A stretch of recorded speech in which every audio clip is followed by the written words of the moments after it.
নবীকে বলছেন ওদেরকে বলো জমিনে ঘুরে ফিরে একটু দেখো, ওদের অবস্থাকে দেখো, যাদেরকে আমি আল্লাহ ধ্বংস করে দিয়েছি, বিনাশ করে দিয়েছি, ধ্বংস করে দিয়েছি।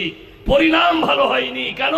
কানা আকসারুহুম মুশরিকিন, কারণ তাদের অধিকাংশরাই মুশরিক ছিল, শিরক করত, যার কারণে আমি ওদের সবাইকে কি করেছি?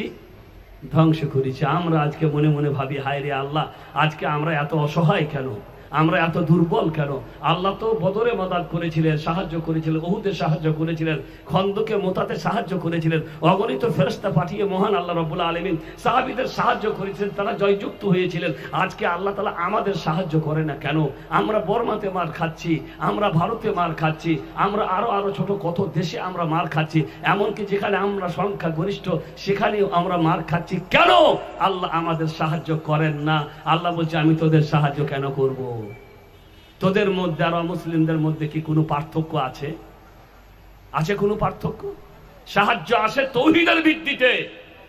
একচ্ছত্রভাবে আল্লাহকে ডাক দিয়েছিলেন তারা, আল্লাহর কাছে সাহায্য কামনা করেছিলেন। আল্লাহ গো, নবী বলেছিলেন, আল্লাহ গো, এই বদরে যে লোকগুলিকে আমি নিয়ে এসেছি তোমার সাথে, এই তোমার জন্য লড়াই করার জন্য এই লোকগুলি এসেছে, তোমার দিন প্রতিষ্ঠা করার জন্য এই লোকগুলি এসেছে। এদের হাতে তরবারি নেই, এদের পেটে খাবার নেই, এদের পেট পিঠের সাথে মিশে গেছে, ক্ষুধার্ত অসহায় অবস্থায় শুধু তোমার উপরে ঈমান আর তোমার সাহায্যের উপরে ভরসা করে ময়দানে হাজির হয়ে গেছে। আল্লাহ গো, তুমি যদি সাহায্য না করো তাহলে তোমার জমিনে ইবাদত করার মতন আর কোনো মানুষ থাকবে না। আল্লাহ সাহায্য করেছিলেন না করেননি? শুধু দেখেছিলেন কাকে? আল্লাহকে। আর আজকে আমাদের সাহায্য নেই কেন? তৌহিদ নেই। তৌহিদের চিরসেবক ভুলে গেছি। আর সেতকবীর দুর্গা নামের কাছাকাছি ওই দরগায় গিয়ে লোটাই শির। ওদের যেমন রাম নারায়ণ মোদের তেমন মানিক পীর, ওদের কলা ও দইয়ের সাথে মিশে গেছে মোদের ক্ষীর। বুঝতে পারলেন? ওদের দরগা, ওদের দুর্গার আমাদের দরগা, দুর্গা আর দরগা সামান্য বানানের পার্থক্য। বুঝতে পারলেন? ওদের রাম নারায়ণ, আমাদের মানিক পীর।